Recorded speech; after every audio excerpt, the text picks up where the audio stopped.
All right, so initially I was going to do this episode about like, just do it, go out there, take action, like go grab life, right? And grab on and don't let go. And if you want to be successful as an entrepreneur, you got to go out there and you got to grab on and you got to just do the things, right? And I don't disagree with that in principle. And, Gary Halbert's famous old quote that movement beats meditation any day, like with a reference to, thinking about the plan to be able to eventually launch the marketing campaign versus going out there and writing the sales letter and putting it out in the market and seeing how people respond. Yeah, movement beats meditation any day. And so many successful businesses are started because people just go out there and they try. They go out there and they do the thing, right?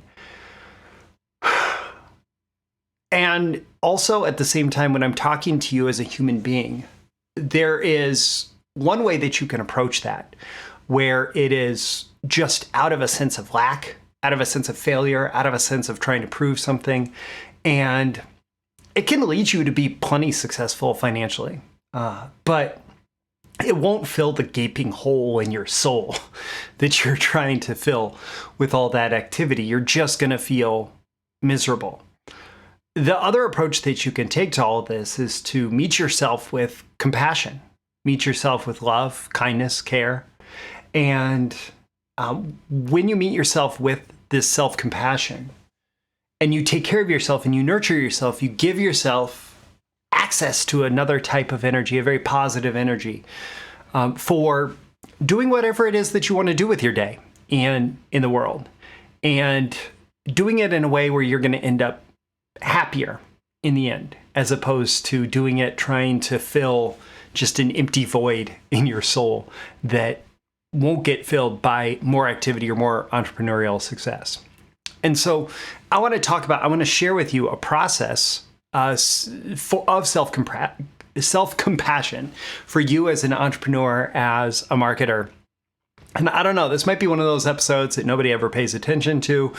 But honestly, this stuff to me is way more powerful than any marketing technique or tactic that I could give you in terms of your life happiness and your life, that internal feeling of success. And so first, I want to acknowledge that we all have struggles. We all have struggles.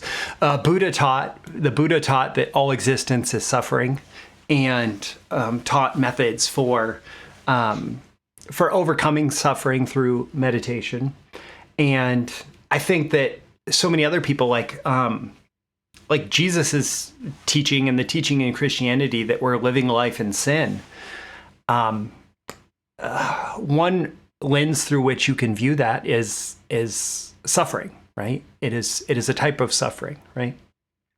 Of not feeling love, and especially not feeling love towards ourselves. And I'm sure there's a lot of other people who would disagree with me about the definition of sin, but not feeling love towards yourself is going to feel pretty sinful. So anyways, lots of wisdom traditions have some variation on this, that we go through life in pain.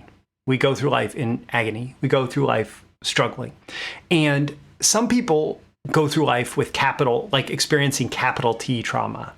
And this is something that it probably came from somewhere, but I don't remember where. I feel like, for me, it's something that I made up to understand this for myself. A lot of people go through life with capital T trauma. So, if you're in war, if you're a refugee, if you, your family goes through bankruptcy, if you have abuse, if you have alcoholics in the family, if you have, any kind of physical attack on your body, if you there's lots of capital T trauma that people deal with. But we also deal with lots of lowercase t trauma. And this can just be little stories about ourselves of I'm not good enough. That comes from, messages that we got either from culture or from family, loved ones, from people, peers in school, from teachers, from other influential figures in our life, that we hear we're not good enough, we're not capable, we're not whatever. And that's just one version of this lowercase t trauma. But a lot of us have accumulated a whole lifetime of lowercase t trauma. And we think, oh, I don't have any trauma in my life because I didn't get, assaulted, right? I didn't go through war. I didn't go through all of that, right? But we have this lowercase t trauma where we just don't feel good about ourselves. And it's often just this vague sense of emptiness and pain and sadness and it has to be confronted before you can be released from it. And while you have it, while you're experiencing it, there's lots of feelings, and I have a long list here in my notes. Frustration, fear, anxiety, insecurity, shame, hurt, anger. If you have anger and aggression, it could be from this. Avoidance, guilt, sadness, mourning, emptiness, worthlessness, distrust, loneliness, vulnerability, powerlessness, self-victimization, even like procrastination in the face of wanting to do that thing that you know that you want to get done, right? Like as an entrepreneur, this is part of the whole like just do it, go, go, go thing, right? If you struggle with procrastination, even when you know the thing that you want to do and like you know how to do it, there's probably something going on in there at a deeper level that you're just like, it needs to be processed. It needs to be worked out, right?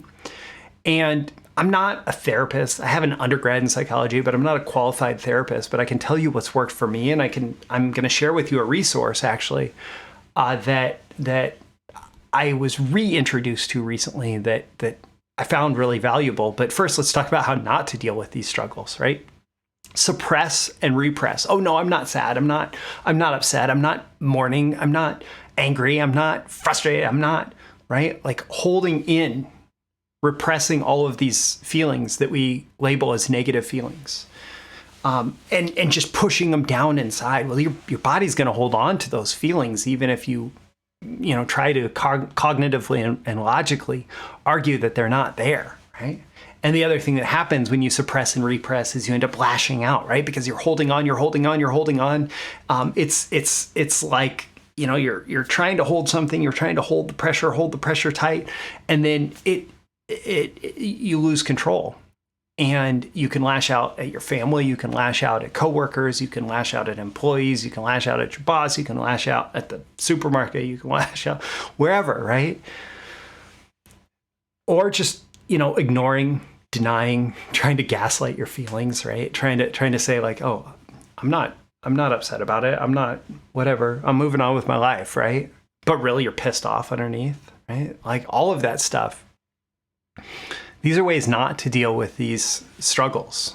And it could be something like so many of these struggles are going to come up as like just a vague sense of dread and I can't do it. If you're like trying to go after a new client or go like launch some new business venture or just submit your copy to a client. If you're a copywriter working with clients or like, there's lots of different places where this is going to come up. But you don't deal with it in that way. At some point, we must face these struggles if we want happiness and peace and a kind of success that is propelled forward by positive energy and not out of a sense of lack, out of a sense of a gaping hole in our soul, right? But it's not a comfortable process. It's not a comfortable process to confront this, to confront all the stories in our lives that are the accumulation of all that lowercase t trauma about why we're not good enough, why we're not capable, why we're not, lovable, why we're not, all those things, right? So it's not a comfortable process. But if you don't confront them, if you don't face these things, life will forever feel limited and lacking. You're going to struggle with connections. You're going to struggle to be yourself. You're going to struggle to feel like yourself in the presence of other people. There's like depression and loneliness epidemics like throughout the world. And I would argue it's probably tied to this, right? And I have a note here that these things are always internal. Now, I'm not saying that there's no external things going on. I started off by talking about capital T trauma and even the lowercase t trauma. There's lots of things coming in from the outside, right? But all of the feelings that we have control over, those feelings that are very real, in our experience of them, those feelings are always taking place inside of us, inside of our hearts, inside of our minds, inside of our soul or spirit. Like if you're going to, whatever you believe in that way, all of these feelings are something that we experience inside of us. And how we deal with the feelings inside of us is going to change our relationship to the external world. And so what we can do in the context of external situations that are triggering us, the external situations, those things are triggers to our internal states. But when we're talking about self-compassion, we're talking about dealing with the internal states and the internal experiences and like the tempest of various emotions, sometimes great emotions, sometimes terrible emotions, sometimes feelings of emptiness, right? Like soul-sucking feelings of emptiness. Sometimes, I don't know, lots of different feelings, but we're always, in the context of self-compassion, we're always having to deal with what's inside. And that prepares us for being able to deal with whatever is going on outside of our body as well. So this RAIN process that I want to share with you, it's something that I've heard a few times over. I got it from Tara Brach most recently in her book, Radical Compassion, which is a great book. I saw it and I downloaded the audiobook and I listened to it this past weekend, and it's an excellent book. And it is really a book. It's a book about compassion in general, but it has to start with yourself. It has to start, like you're angry at somebody, it has to start with yourself, right? So the RAIN process is something that Tara Brach has taught before. I've gone through her meditations. I've gone through her previous books. She's taught it before plenty of times. This book is a good one. So it starts with recognize. So recognize, I am feeling something, right? I'm feeling something. And you could think of hopefully just like something small right now. Just think of like, I don't know, if you go out and you approach clients, think about the feeling of anxiety around approaching clients, or if you make sales, or if you have to deliver some tougher news or give some negative feedback to an employee in your business, or whatever kind of like small negative situation. It's not going to be too heavy and too triggering for you.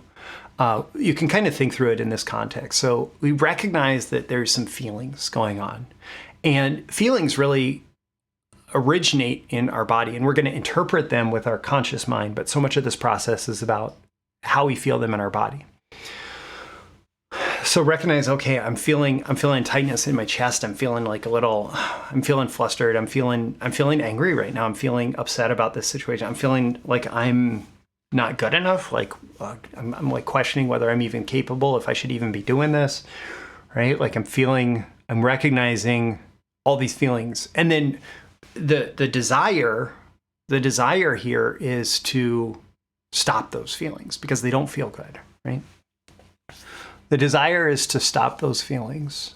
But what if instead of stopping those feelings, you just let them be, right? You did not stand in their way. You did not push them down. You did not push them away. You just said, oh, geez, yeah, I am feeling all those things. I'm feeling really insecure right now. I'm feeling unsure about myself. I feel like maybe I'm in over my head. What did I get myself into?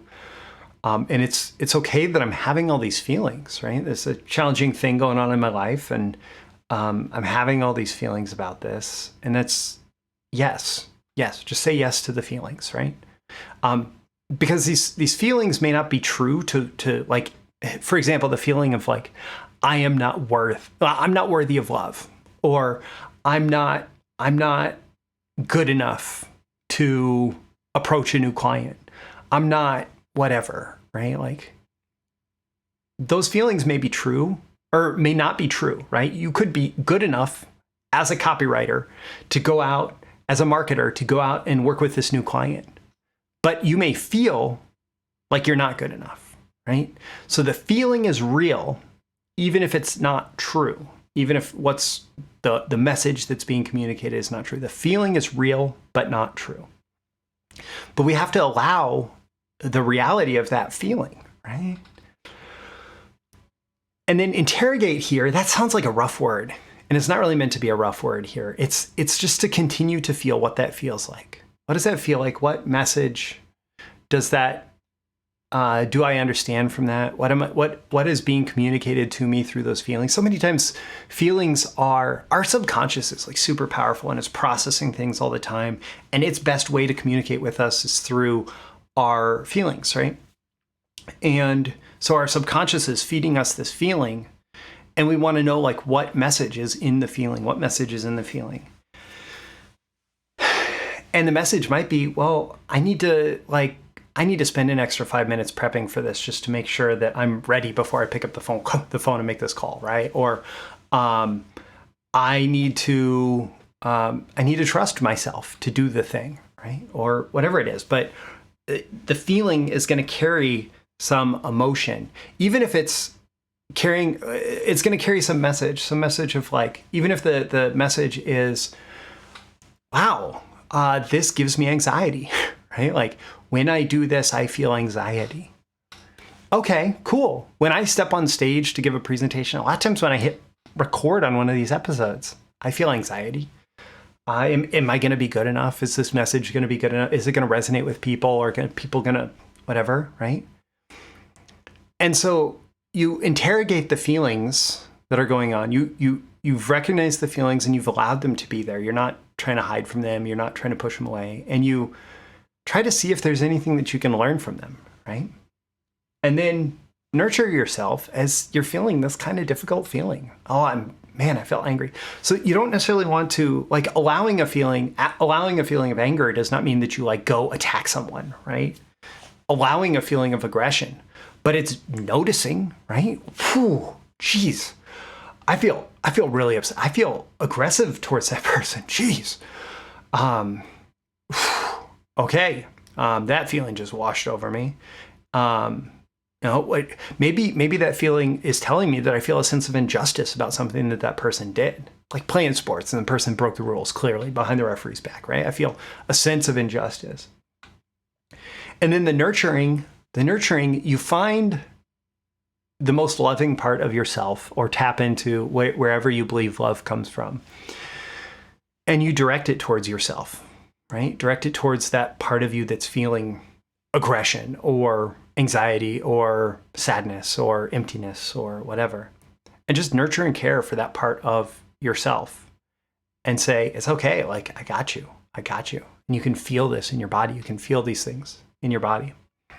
And the book, of course, goes into lots more examples and lots more details on the process. And sometimes it's just helpful to recognize and allow feelings. I was getting a little bit of a tension headache at the gym the other day. And a lot of times with the tension headache, I like have a subconscious resistance to it because I don't want it to get worse, right? But I was walking laps, getting ready to do my normal exercise, and I felt this tension headache. And I said, what if I just allow that tension to just be there and to kind of do whatever it's going to do? And at first it felt like it was growing, moving up my neck. And then it just kind of like dissipated through my head, or like dissipated up out of my neck. And I didn't notice nearly the tension afterwards, just by, instead of fighting it, allowing it to be there. And I'm not promising to cure headaches and all that stuff, but this process of recognizing and allowing allows you to be much more gentle towards yourself. And then when you're gentle towards yourself, you say, like, you can do it. Like, think of like a nurturing coach, somebody who's not like yelling at you like you're stupid, you're not able to do it, whatever, but someone who's like, you got this. Like, I know that you can do this. I know you'll work hard at it. I know you're going to figure it out. I know you're going to, grow in the process of figuring out how to achieve this thing that you're going after. And it may feel uncomfortable, and that's normal as part of trying anything new. But I think you can do it, and I think you're going to grow through it, and I think you're going to be awesome, right? Think, if you have that coach going on in your head all the time, how does that change things? How does that change your entrepreneurship and your marketing and all of that, right? So that's the RAIN process. My call to action for you at the end of this episode, ask yourself how you can use this. Do you have something that you might want to go through the RAIN process? And obviously you can, like, if you have heavy stuff to deal with, get the help of a therapist or somebody who is professionally capable of helping with it. But in terms of self-help and dealing with a lot of the little things of life, this process is pretty good at directing compassion back towards ourselves. And then the more we direct compassion towards ourselves, the more we can direct compassion towards other people as well. Don't forget to like and subscribe if you want more content like this. Usually I talk way more about like direct marketing strategies, tactics, all of that, business tactics. But hey, sometimes I talk about this as well because this is part of me. I also do have training that's kind of tied to this topic. I might have even mentioned RAIN in this training. It's called Training Your Subconscious Success Mechanism. I'll include the link in the description, and that's part of the BTMSinsiders streaming library of copywriting and marketing courses, plus, some things beyond copywriting and marketing that I think will make you a better entrepreneur and a better marketer. And I will also include a link to the book Radical Compassion by Brach. With that, I'm Roy Furr. This is Breakthrough Marketing Secrets, and I'll catch you again in the next episode. See you soon. Thank you once again for tuning in to this daily episode of Breakthrough Marketing Secrets. Remember, check out the links with this episode for even more value. Now make sure you like, comment, share, subscribe, and engage in every way you can to keep this show going and growing and delivering daily value to you. I'll catch you soon for your next big breakthrough.